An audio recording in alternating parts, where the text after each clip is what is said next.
اعوذ باللہ من الشیطان الرجیم بسم اللہ الرحمن الرحیم گیارہویں جماعت کے عزیز طلباء السلام علیکم۔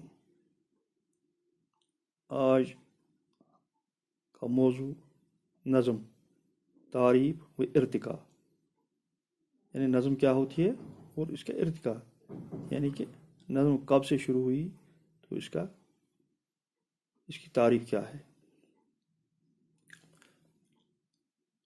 نظم شاعری کی وہ شکل ہے جس میں کوئی قصہ، کوئی واقعہ، کوئی تجربہ یا کوئی خیال تسلسل کے ساتھ پیش کیا جاتا ہے۔ تو نظم شاعری کی، اردو شاعری کی وہ صنف ہے جس میں کوئی قصہ یا واقعہ یا کوئی تجربہ، خیال تسلسل کے ساتھ پیش کیا جاتا ہے۔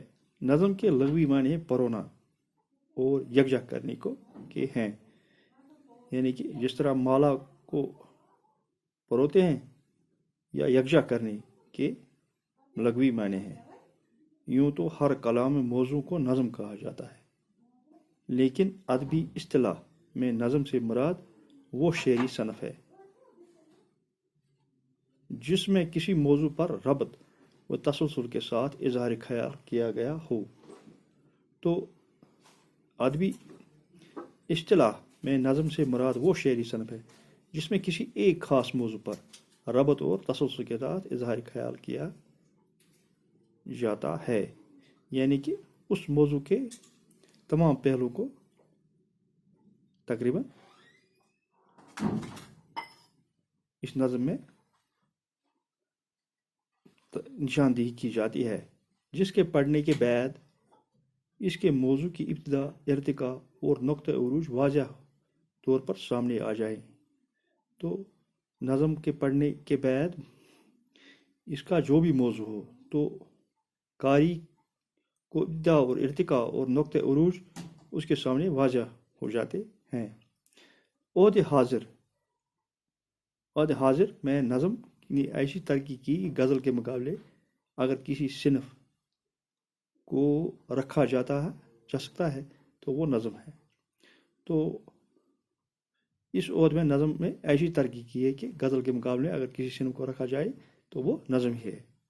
اردو نظم کا ارتقاء، یعنی کہ نظم کب شروع ہوئی، کیسے ہوئی، تو اس کو ارتقاء کہتے ہیں۔ اور پہلے ہم نے نظم کی تعریف کی کہ نظم کیا ہے اور اس میں کس موضوع کو بیان کیا جاتا ہے۔ تو اردو نظم کا ارتقاء، نظم اردو میں پہلے ہی سے موجود تھی۔ اردو نظم نگاری کی تاریخ وہی ہے جو اردو کی شاعری کی ہے۔ تو اردو نظم نگاری کی تاریخ بھی وہی ہے جو اردو شاعری کی۔ جب سے اردو شاعری شروع ہوئی تو نظم نگاری بھی اسی دور سے شروع ہوئی۔ جس دن سے اردو شاعری نے آنکھ کھولی تو اسی ابتدائی دور میں اردو نظم نے بھی جنم لیا، اور تاحال نظم کا یہ قافلہ رواں دواں ہے۔ تو جب سے اردو شاعری شروع ہوئی تو نظم بھی اسی تاریخ سے، نظم کی تاریخ بھی وہی ہے۔ اردو شاعری کی آنکھ کھولی تو ابتدائی دور میں نظم کی اردو جنم لیا، تاحال یہ قافلہ رواں دواں ہے۔ دکنی شاعری میں بہترین اخلاقی اور صوفیانہ نظمیں لکھی گئی، جن میں محمد قلی قطب شاہ کی نظمیں خاص طور پر قابل ذکر ہیں۔ تو آپ نے دیکھا کہ دکنی شاعری، جس طرح آپ نے دیکھا کہ غزل یا مثنوی، تو اسی طرح دکن سے ہی نظم کا بھی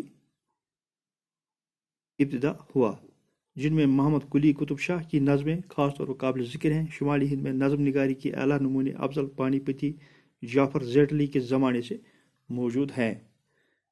شمالی ہند کا اکیلا شاعر نذیر اکبر آبادی اعلیٰ نمونے افضل پانی پتی جعفر زیٹلی کے زمانے سے موجود ہیں۔ شمالی ہند میں اکیلا شاعر نذیر اکبر آبادی 10 نظم نگاروں پر بھاری ہے۔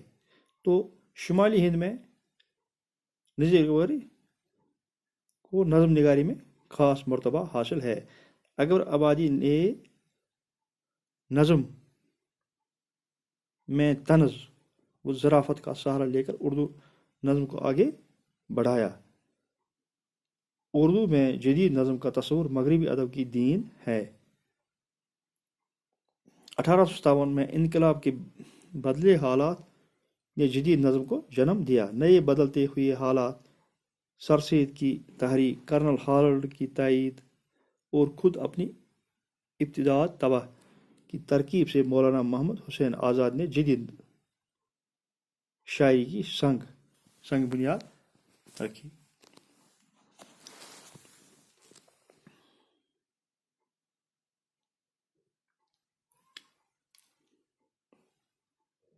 انجمن پنجاب کے زیر اہتمام اگست 1867 عیسوی کو جلسہ ہوا، جس میں آزاد نے اپنا خطبہ خیالات نظم اور کلامی موضوع کے باب میں پیش کیا، اور 30 مئی 1864 کو وہ مشاعرہ جس میں آزاد نے نئے انداز کی مثنوی شب قدر پڑھ کر سنائی، یہ جدید شاعری کی تعمیل کا جشن تھا۔ آزاد حالی شبلی نے اردو شاعری کو جھوٹے عشق کی داستانوں سے صاف کیا۔ تو جس میں آزاد نے نئے انداز میں مثنوی شب قدر پڑھ کر سنائی، تو یہ جدید شاعری کی تعمیل کا جشن تھا۔ آزاد حالی شبلی اور اردو شاعری کو جھوٹے عشق کی داستانوں سے صاف کیا۔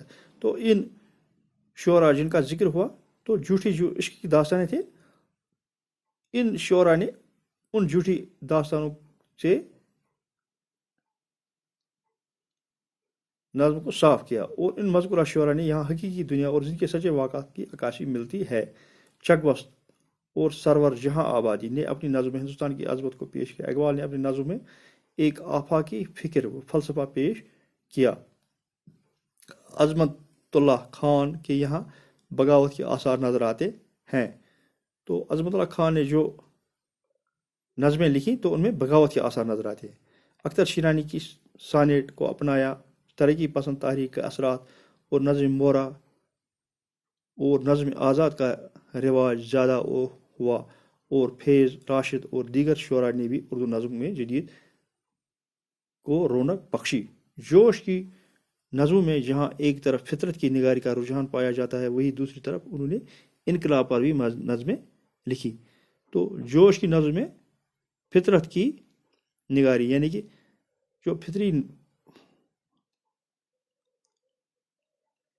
ہے، تو ان کا رجحان اس طرف تھا، اور وہی دوسری طرف انہوں نے انقلاب پر بھی نظمیں لکھی۔ اختر الایمان شاعری میں ایک پورے عہد کے درد و کرب کا اظہار ملتا ہے۔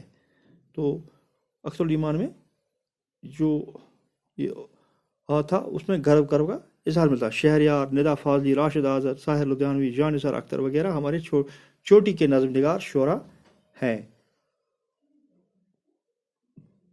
تو یہ نظم کے بارے میں آپ کو تھوڑی جانکاری تھی۔ اگر آپ اپنی کتاب کا پیج نمبر 158 اور 159 کا مطالعہ گھر میں کریں گے، تو آپ کو نظم کی تعریف اور ارتقاء کے بارے میں اور جانکاری ملے گی۔ امید ہے کہ آپ اس سے استفادہ حاصل کریں گے۔ تو کل ہم اس کی نظم کی مختلف حیتوں کے بارے میں آپ کو جانکاری دیں گے، اور آپ کو میں نظم کے بارے میں، ارتقاء کے بارے میں ایک نوٹ بھی ارسال کروں گا انشاءاللہ۔ باقی وسلام۔